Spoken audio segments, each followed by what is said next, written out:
Hello बच्चों, मैं डी welcome to my YouTube channel में कैलाश शर्मा। आज आप लोगों के लिए सेमीकंडक्टर के 10 और क्वेश्चंस लेके आया हूँ। 20 क्वेश्चंस ऑलरेडी अपलोड कर चुका हूँ बच्चों। नेक्स्ट 21 से 30 तक क्वेश्चंस मैं आप लोगों के लिए अपलोड करने वाला हूँ। ये क्वेश्चन उम्मीद ही रहेगी कि क्वेश्चन आप लोगों की जेईई मेन की प्रिपरेशन में चार चांद लगाने का काम करेंगे। चलिए बच्चों स्टार्ट करते हैं। क्या है क्वेश्चन। एक बार बच्चों, आप लोगों ने अभी तक हमारा जो है ऐप डाउनलोड नहीं किया तो ऐप डाउनलोड कर लेना।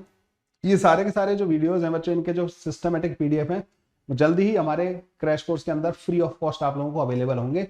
तो वहां से आप लोग जो है क्रैश कोर्स, अगर आपको ज्वाइन करना है तो क्रैश कोर्स भी आप ज्वाइन कर सकते हैं। और क्रैश कोर्स में मतलब बहुत बहुत मेहनत करने वाला हूँ आप लोगों के लिए ना, अलग ही लेवल की मेहनत करने वाला हूँ आप लोगों के साथ। मिलेंगे बच्चों क्रैश कोर्स में, वो तो वहीं पे आपको पता चलेगा। चलिए बच्चों, आज के क्या है क्वेश्चंस, करना स्टार्ट करते हैं। ठीक है, यहाँ पे दे रखा है बच्चों, which of the following circuit is reverse biased. इनमें से बच्चों चार सर्किट जो दे रखे हैं, इनमें से रिवर्स बाइस्ड कौन सा सर्किट है। ठीक है, ये बताना है आपको ना, रिवर्स बाइस्ड सर्किट बताना है बच्चों। तो जैसे बच्चों ए वाला ऑप्शन दे रखा है हमें ना, तो यहाँ पे 0 वोल्ट हो जाएगा। यहाँ पे बच्चों माइनस का 5 वोल्ट है। एक बात बताओ, यहाँ पे करंट कैसे फ्लो कर रहा होगा, ऐसे जाएगा करंट। इधर 0 वोल्ट है, इधर माइनस का 5 वोल्ट है, तो करंट हायर से लोअर की तरफ जाएगा ऐसे करके। तो ये बच्चों फॉरवर्ड बाइस्ड हो गया है, तो है ना। इसमें बच्चों करंट किधर से किधर जाएगा, ये हायर पोटेंशियल है, लोअर पोटेंशियल है, ऑब्वियस बात है करंट ऐसे जाएगा, है ना। ये भी फॉरवर्ड बाइस्ड हो गया, ये फॉरवर्ड हो गया, है ना, ये फॉरवर्ड बाइस्ड हो गया। अगले वाले में आ जाओ। यहाँ पे बच्चों हायर पोटेंशियल है, लेकिन यहाँ का और ज्यादा है, यहाँ 4 वोल्ट है या 2 वोल्ट है, तो करंट इसमें कैसे आने की कोशिश करेगा, पीछे आने की कोशिश करेगा, यही रिवर्स बाइस्ड हो जाएगा। इसमें बच्चों यहाँ का 0 वोल्ट है, यहाँ पे करंट 2 वोल्ट से 0 वोल्ट की तरफ ऐसे जाएगा। ठीक है, तो ये फॉरवर्ड हो जाएगा, ये फॉरवर्ड हो गया, और सी वाला बच्चों रिवर्स वाइज हो जाएगा। सी ऑप्शन हमारा करेक्ट ऑप्शन भी हो जाएगा। ठीक है, C option is the correct option. अगले क्वेश्चन पे चलते हैं बच्चों। Choose the correct statement about the zener diode. Zener diode के बारे में बच्चों क्या करेक्ट स्टेटमेंट है। It works as a voltage regulator in the reverse biased and behave like a simple PN junction diode in the forward biased. It work as a voltage regulator in forward in the reverse biased. ठीक है, it work voltage regulator only in the forward biased, it work as a voltage regulator in the forward biased. हमें इतना पता है कि जब हम इसको वोल्टेज रेगुलेटर की तरह जीनर डायोड को यूज कर रहे होते हैं तो हम रिवर्स बाइस्ड में इसको ऑपरेट करवाते हैं। और रिवर्स बाइस्ड में हम ऑपरेट करवा रहे हैं, इसका ब्रेकडाउन वाली चीज हमारे लिए इंपॉर्टेंट होती है। ब्रेकडाउन वोल्टेज से ज्यादा वोल्टेज होने नहीं देता। नॉर्मली तो बच्चों ये नॉर्मल डायोड की तरह बिहेव करेगा। तो जैसे उन्होंने लिखा है, it work as a voltage regulator in the reverse biased, ये सही लग रहा है मेरे को, and behave like a simple PN junction diode in the forward biased. Forward wise में ये सिंपल पीएन जंक्शन डायोड की तरह काम करेगा। इसकी कैरेक्टरिस्टिक वाला एक क्वेश्चन भी आया था पिछले वाले सेशन में, मैंने कवर किया था, तो उसमें देखा होगा तुम लोगों ने कि इसका जो ग्राफ बन रहा था वो नॉर्मल डायोड जैसे ही तो बन रहा था। बस अगर आप उसका जो है क्या कहते हैं, अगर आप इसका ब्रेकडाउन कंसिडर ना करो तो ठीक है, तब तक ए वाला ऑप्शन करेक्ट आ जाएगा। ये तो इजी क्वेश्चन था बच्चों। ठीक है, जीनर डायोड के बारे में था। Okay, next question. अच्छा, जीनर डायोड के बारे में थोड़ी सी डोपिंग वगैरह के बारे में पता कर लेना। जीनर डायोड होते हैं और एक दो तरीके का ब्रेकडाउन होता है, जीनर ब्रेकडाउन और एवलांच ब्रेकडाउन। वो मैंने नोट्स में लिखा रखा है बच्चों, एक बार उसको चेक कर लेना कि किस में हैवी डोपिंग करनी होती है, किस में मॉडरेट डोपिंग करनी होती है। ठीक है, अब इतना तो एग्जैक्टली मेरे को भी याद नहीं है। थोड़ा सा अगर मैं रिकॉल कर पाऊँ तो, अगर हैवी डोपिंग कर दी, हैवी डोपिंग कर दी तो डिप्लीशन लेयर की विड्थ कम हो जाएगी। विड्थ कम हो जाएगी तो V divide by d electric field strong होगा। तो in that case avalanche breakdown होगा। इलेक्ट्रिक फील्ड जो तोड़ता है ना बॉन्ड, वो एवलांच ब्रेकडाउन नहीं, इलेक्ट्रिक फील्ड जो बॉन्ड तोड़ता है वो जीनर ब्रेकडाउन होता है। ठीक है, तो हैवी डोपिंग में मतलब जीनर ब्रेकडाउन होगा। मॉडरेट डोपिंग या लाइट डोपिंग करोगे तो डिप्लीशन लेयर की विड्थ बड़ी होगी, फिर उस केस में मतलब जो ब्रेकडाउन होगा वो एवलांच ब्रेकडाउन होगा। बॉन्ड को तोड़ने के लिए इलेक्ट्रॉन या होल पेयर जो है बॉन्ड तोड़ते हुए लेके जाएंगे डिप्लीशन रीजन के अंदर से। एक बार वेरीफाई कर लेता हूँ, heavy Zener Zener breakdown, moderate और लाइट एवलांच ब्रेकडाउन। ठीक है, एक बार वेरीफाई कर लेता हूँ मैं इसको। यार गलत बताने से अच्छा है कि चेक कर लूँ ना मैं इसको, मुझे जहाँ तक याद है वो तो ऐसे याद था। ठीक है, हो जाता है ना यार, इतना सब कुछ दिमाग में चल रहा है। Semiconductor is heavily doped, yes मैंने जो बताया बच्चे बिल्कुल सही बताया। ठीक है, तो सेमीकंडक्टर जब हैवीली डोपिंग हो रखी होती है ना, दोनों तरफ पी पी साइड में होल्स बहुत ज्यादा हैं, एन टाइप साइड में इलेक्ट्रॉन बहुत ज्यादा हैं, तो क्या है, डिप्लीशन लेयर की विड्थ कम हो जाती है। डिप्लीशन लेयर की विड्थ कम हो जाती है तो जो उसका जो पोटेंशियल बैरियर है ना, दैट डिवाइडेड बाई डी, वो उस रीजन का इलेक्ट्रिक फील्ड होगा, तो इलेक्ट्रिक फील्ड बॉन्ड तोड़ता है। एवलांच में इलेक्ट्रिक फील्ड से बॉन्ड नहीं तोड़वाने, वो तो इलेक्ट्रॉन तोड़ते हुए लेके जाएंगे। ठीक है, तो इस वजह से बच्चों एवलांच ब्रेकडाउन तब होता है जब लाइट मॉडरेट डोपिंग होती है। ठीक है, एवलांच ब्रेकडाउन, और इसका ध्यान रखना, इस पर क्वेश्चन कभी आया नहीं है। They might ask a question on that as well. Okay, अगले क्वेश्चन पे बच्चों आपका इंतजार कर रहे हैं बेचारा इतनी देर से। In the given circuit the breakdown voltage of the zener diode is 3 volt. ठीक है, जीनर डायोड का 3 वोल्ट ब्रेकडाउन वोल्टेज दे रखा है इन्होंने, और फिर बोला what is the value of I Z. I Z मतलब इस वाले जीनर डायोड में जो करंट फ्लो कर रहा होगा, that we have to find. इतने क्वेश्चन कर चुके हैं, मेथड याद हो गया होगा। तो एक बात बताओ, यहाँ पे जो पोटेंशियल ड्रॉप आएगा और यहाँ पे जो ड्रॉप आएगा, मान लो जीने, पहला पहला स्टेप क्या होता है बच्चों, जीने डायोड को हम बिल्कुल अलग कर देते हैं, मतलब ना जीने डायोड को हटा देते हैं, फिर हम क्वेश्चन को सॉल्व करते हैं। तो यहाँ पे 1/3 पोटेंशियल ड्रॉप आएगा, यहाँ पे 2/3 आएगा। 2/3 बोले तो 10 का 2/3 मतलब 20/3 मतलब 6.7 के करीब आ रहा होगा। तो मतलब ये तो पक्की बात है कि यहाँ पे 3 वोल्ट से ज्यादा पोटेंशियल हो नहीं सकता, मतलब जीने डायोड का ब्रेकडाउन हो गया होगा। अब हम इस क्वेश्चन को दोबारा से सॉल्व करेंगे, हम कहेंगे इसका ब्रेकडाउन हो गया तो यहाँ से यहाँ तक का जो पोटेंशियल डिफरेंस है ना वो 3 वोल्ट होगा, इससे ज्यादा नहीं होगा। 3 वोल्ट होगा तो यहाँ पे जो करंट फ्लो कर रहा होगा ना 3/2 1.5 मिली एम्पियर के बराबर करंट फ्लो कर रहा होगा। और यहाँ का जो पोटेंशियल ड्रॉप होगा बच्चों वो 7 वोल्ट के बराबर होगा। तो यहाँ से बच्चों 7 मिली एम्पियर करंट आ रहा होगा। 7 मिली एम्पियर आ रहा है, 1.5 मिली एम्पियर उधर जा रहा है, तो यहाँ पे बच्चों 5.5 मिली एम्पियर के बराबर करंट फ्लो कर रहा होगा। C option will be the correct option. ऐसे हो जा रहे हैं अपने क्वेश्चन, इतने करवा दिए ना मैंने इसके। तो मैं समझ में आया नहीं आया, नहीं आया तो पिछला वाला देखना कि किससे मैंने बहुत लाइट तरीके से बताया है, ठीक है। ओके, सी ऑप्शन आ जाएगा। लो एक और आ गया, चलो इस वाले को बता दूंगा, इसको प्यार से बता दूंगा, ठीक है, टेंशन ना लो। इस वाले को मैं बहुत डिटेल में एक्सप्लेन करूंगा बच्चों, ठीक है। A Zener diode of the breakdown voltage 10 volt is used as a voltage regulator as shown in the figure. यहाँ पे बच्चों जीने डायोड को आपने वोल्टेज रेगुलेटर की तरह यूज कर रखा है। द करंट थ्रू द जीने डायोड इज, जीने डायोड से जो करंट होगा वो पूछ रहे हैं। क्या होता है बच्चों, सबसे पहला स्टेप होता है कि जीने डायोड को बिल्कुल हटा दो और जीने डायोड जिन दो पॉइंट के क्रॉस कनेक्ट कर रखा है उन दोनों का पोटेंशियल डिफरेंस कैलकुलेट करो। अगर वो पोटेंशियल डिफरेंस ब्रेकडाउन वोल्टेज से ज्यादा आ रहा है तो फिर क्वेश्चन को आपको दोबारा से सॉल्व करना है, क्योंकि उसका ब्रेकडाउन हो गया होगा और फिर जो ब्रेकडाउन वोल्टेज है वही वोल्टेज आप उन दोनों पॉइंट के बीच में लेके क्वेश्चन को दोबारा सॉल्व करोगे। तो पहला स्टेप मैं बताता हूँ यहाँ पे, पहले ये और ये, इन दोनों को बच्चों हमने पहले हम पता करते हैं जिन दो पॉइंट के बीच में जीने डायोड लगा हुआ है वहां का पोटेंशियल डिफरेंस कितना है, मतलब यहाँ से यहाँ तक का पोटेंशियल डिफरेंस कितना है, ठीक है। तो ये बच्चों कितना है 200 ओम, और ये वाला कितना है बच्चों 500 ओम। तो यहाँ पर करंट कितना आ जाएगा बच्चों, आई की वैल्यू कितनी आ जाएगी, आई आ जाएगा बच्चों हमारे पास 20/700 के बराबर। ये V कितना आ जाएगा बच्चों हमारे पास 20/700 इंटू 500 के बराबर, ठीक है। ये दोनों कट जाएंगे तो V की वैल्यू आ रही होगी बच्चों, V की वैल्यू आ रही होगी 100/7 के बराबर। ये ग्रेटर देन 10 वोल्ट आ रहा है, यस 10 वोल्ट से ज्यादा आ रहा है, मतलब इसका ब्रेकडाउन हो गया होगा, ब्रेकडाउन हो गया होगा बच्चों। तो ब्रेकडाउन जब हो जाएगा यहाँ पे तो यहाँ का पोटेंशियल डिफरेंस, अब हमें इस सारी कैलकुलेशन को भूल जाना है, दोबारा से सॉल्व करना है। ब्रेकडाउन जब हो गया तो यहाँ का वोल्टेज होगा बच्चों 10 वोल्ट के बराबर। तो यहाँ पे बच्चों वही 10 वोल्ट इसके अक्रॉस होगा क्योंकि पैरेलल में तो लगा हुआ है जीने डायोड के। तो यहाँ पे बच्चों 10/500, यहाँ पे 20 मिली एम्पियर का करंट फ्लो कर रहा होगा, इधर ना 20 मिली एम्पियर का करंट यहाँ पे फ्लो कर रहा होगा। बचा कुचा ड्रॉप बच्चों इसके अक्रॉस होगा कितना 10 वोल्ट का, तो यहाँ पे कितना करंट फ्लो कर रहा होगा, तो यहाँ पे 50 मिली एम्पियर के बराबर करंट फ्लो कर रहा होगा। 50 मिली एम्पियर इधर आ रहा है, 20 उधर गया, तो जीने डायोड से बच्चों 30 मिली एम्पियर करंट चला जाएगा। 30 मिली एम्पियर बच्चों डी वाला ऑप्शन हमारा करेक्ट ऑप्शन आ जाएगा। लो जी, जीने डायोड के, तो जीने डायोड के तो भर भर के क्वेश्चन आए, मैंने बहुत सारे तो हटाए हैं बच्चों इसमें से ना। This is one of the most important concept of the semiconductor. अगले क्वेश्चन पे आ जाते हैं बच्चों। A Zener diode of the power rating 1.6 watt is to be used as a voltage regulator, ठीक है। 1.6 वॉट का है, ठीक है भाई, वॉट दिया है इन्होंने ना, पावर रेटिंग दी है, अच्छा। If the Zener diode has a breakdown of 8 volt and it has a regulate voltage in fluctuating between voltage fluctuating between 3 volt and the 10 volt, the value of the resistance RS for the safe operation of the diode will be, इस diode के safe operation के लिए जो यहाँ पे RS की जो value होगी वो कितनी होगी। खतरनाक क्वेश्चन है यार ये तो। जब यहाँ से यहाँ तक का जो पोटेंशियल है ना बच्चों, उसको आप जो है 3 से 10 वोल्ट तक लेके जा रहे हो, 10 वोल्ट पे इसके खराब होने के चांसेस है, 10 वोल्ट पे खराब होने के चांसेस है ना इसके, है ना। 10 वोल्ट पे एक काम करते हैं, इसको 10 वोल्ट के हिसाब से सॉल्व करते हैं।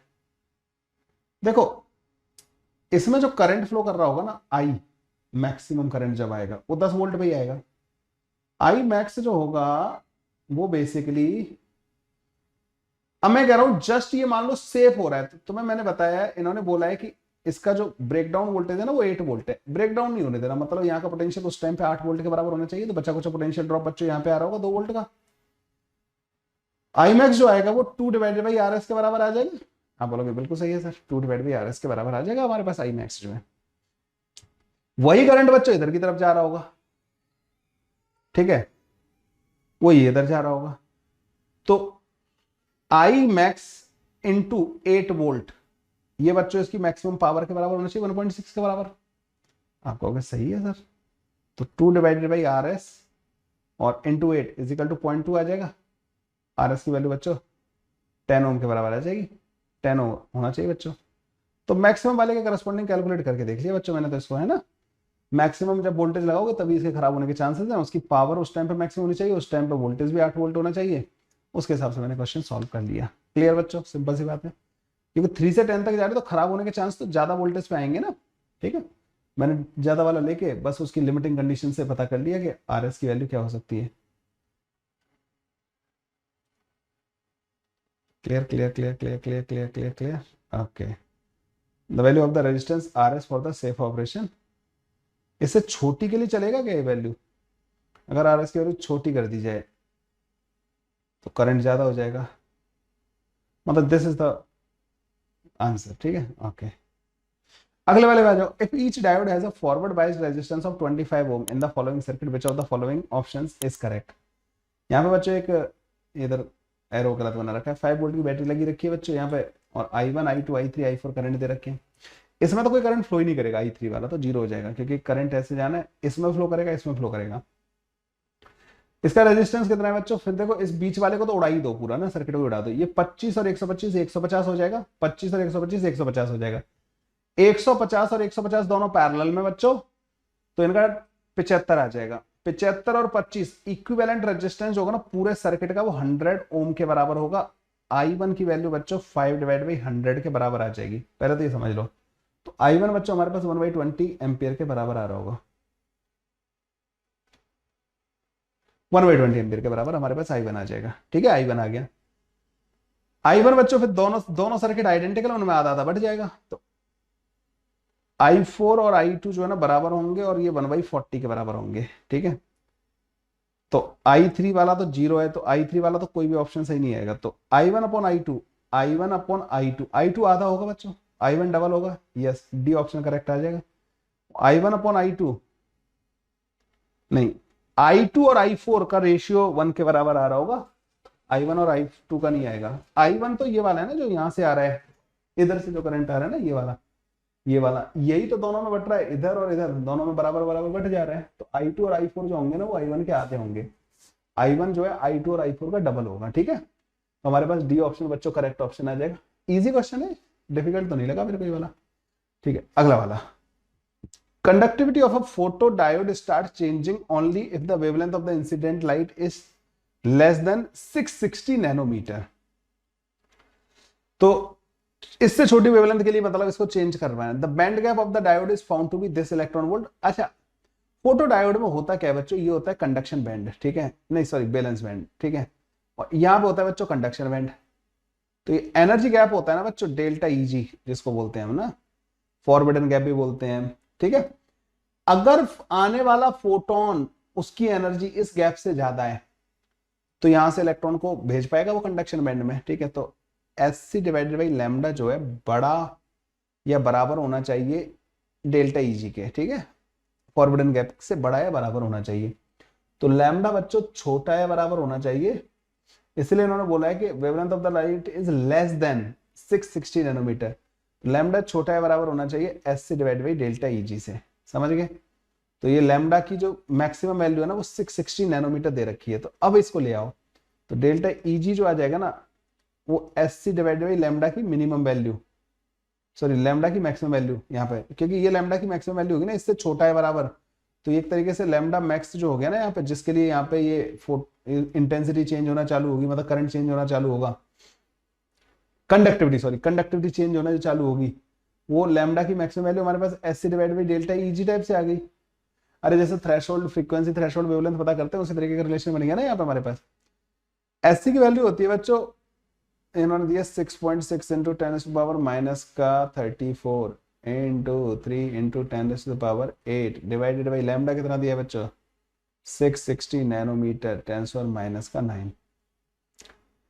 बाद में इन्होंने इसको इलेक्ट्रॉन वोल्ट में भी कन्वर्ट कर दिया, तो यहाँ इलेक्ट्रॉन वोल्ट लिखना, यहाँ पर लिखना 1.6 इंटू 10 टू पावर माइनस का 19। ठीक है, इसी हिसाब से चलते हैं। ये कटेगा बच्चों यहाँ पे, इसको 100 बार काट देंगे, 100 बार। ठीक है, 100 बार कटेगा, माइनस का 19 और माइनस का 7, इन दो को भी एडजस्ट कर दो, 9 7, ये हो जाएगा बच्चों हमारे पास 26, 26 और 8 34, तो ये 34 पूरा कट जाएगा इससे ना, तो ये 3 डिवाइडेड बाई 1.6 इलेक्ट्रॉन वोल्ट के करीब आ गया। तो 30 डिवाइडेड बाई 1.6, तो इसको लिख देंगे डेल्टा ईजी की वैल्यू जो आई ना बच्चों वो हमारे पास 15 डिवाइड बाई 8 इलेक्ट्रॉन वोल्ट के बराबर आ जाएगी। तो एक्स की वैल्यू बच्चों 15 के बराबर हो जाएगी। ये बढ़िया क्वेश्चन लगा, मतलब ना थोड़ा सा हट के लगा है। तो ये फोटो डायोड का क्वेश्चन था बच्चों। फोटो डायोड के क्वेश्चन बहुत कम मिलते हैं, लेकिन ये वाला मिल गया। लो जी, खुश हो जाओ। चलिए बच्चों नेक्स्ट क्वेश्चन करते हैं। Which of the following statement is not correct in the case of the light emitting diode. So not correct बच्चों ना, कई बार यहाँ पे गलती हो जाती है। नॉट करेक्ट के बारे में बात कर रहे हैं, एलईडी के बारे में बात कर रहे हैं बच्चों। It is a heavily doped PN junction. LED जो होता है ना बच्चों, हेवीली डोपिंग हो रखी होती है। फॉरवर्ड बायस करंट जितना ज्यादा होगा उतनी ज्यादा अच्छी इंटेंसिटी मिलेगी, है ना। तो इससे हैवी डोपिंग कर रखी होती है। ये सब एनसीईआरटी में गिवन है बच्चों, आपको पढ़ के जाना है भाई। मैं बार बार बोल रहा हूं, इसको पढ़ के जरूर जाना बच्चों, ठीक है। तो yes, it is a heavily doped PN junction. ये सही है, but they are asking not correct. It emit light only when in forward biased. Yes, ये भी सही है, फॉरवर्ड बाइज्ड में इसको ऑपरेट कराया जाता है। फोटो डायोड को बच्चों रिवर्स बाइज्ड में ऑपरेट कराया जाता है, एलईडी को फॉरवर्ड बाइज्ड में ऑपरेट कराया जाता है। It emits light only when it is reverse biased. ये गलत है, एक तो ये गलत हो गया था। Energy of the light emitted is equal to और slightly less than the energy gap of the semiconductor. So जो एनर्जी गैप होता है ना, जो फॉरवर्डन गैप होता है बच्चों, कंडक्शन बैंड और बैलेंस बैंड के बीच में जो एनर्जी का गैप होता है, उसके बराबर एनर्जी का या उससे थोड़ी सी कम एनर्जी का फोटोन यहाँ पे एमिट हो रहे होते हैं। तो ये भी सही हो जाएगा। तो ओनली इनकरेक्ट ऑप्शन जो हो जाएगा बच्चों सी वाला हो जाएगा, and the answer is C option, ठीक है।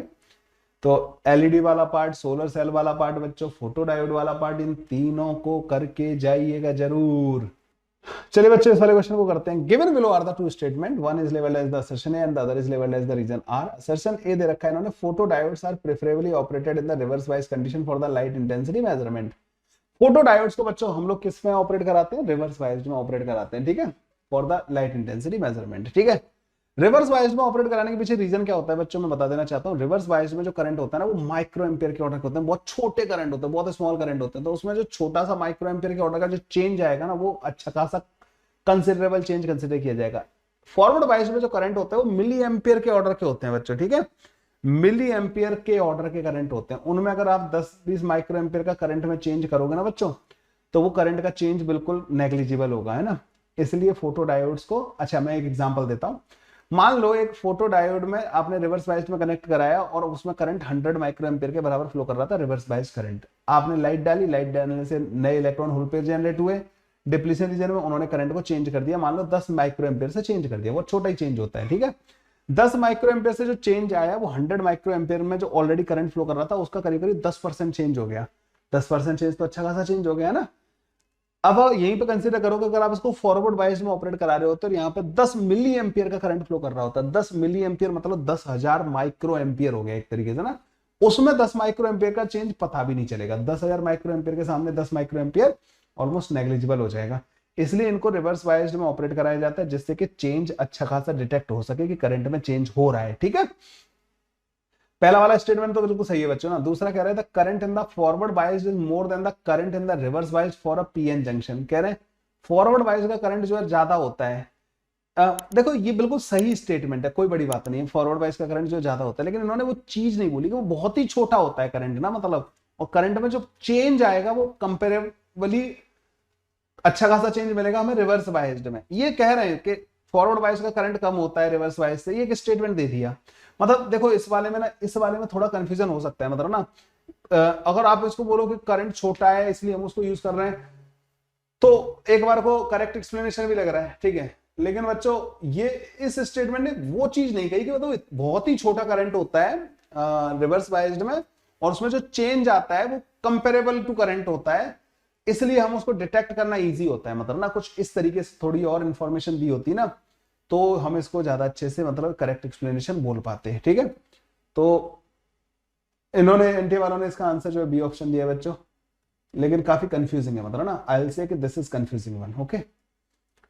नेक्स्ट क्वेश्चन पे आ जाते हैं। Given below are the two statement, one is labelled as the assertion A and the other is labelled as the reason R. Assertion बोल रहा है बच्चों photo diodes are used in the forward biased usually for the measuring the light intensity. गलत। देखो photo diode का back to back assertion reason आया, देखो पिछला वाला भी यही था फोटो डायोड का, अगला वाला भी बच्चों फोटो डायोड का ही है, ठीक है। पहला गलत हो गया। For PN junction diode at applied voltage V the current in the forward biased is more than the current in the reverse biased for V. अगर आपने जो वी जेड जो है वी जेड से छोटा लगाया है और वी नॉट मतलब जो थ्रेशोल्ड वोल्टेज है उससे ज्यादा लगाया है।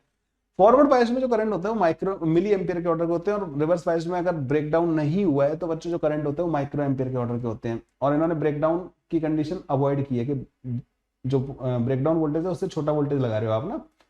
तो सही बात है बच्चों, ये वाला सेकंड स्टेटमेंट सही है। A is false but R is true, C option बच्चों इसका करेक्ट ऑप्शन आ जाएगा। कैसे लगे बच्चों 10 के 10 क्वेश्चंस? मजेदार लग रहे होंगे आप लोगों को। लॉजिक गेट भी होगा बच्चों, कवर करूंगा मैं लॉजिक गेट भी, अभी सेमीकंडक्टर करा रहा हूँ।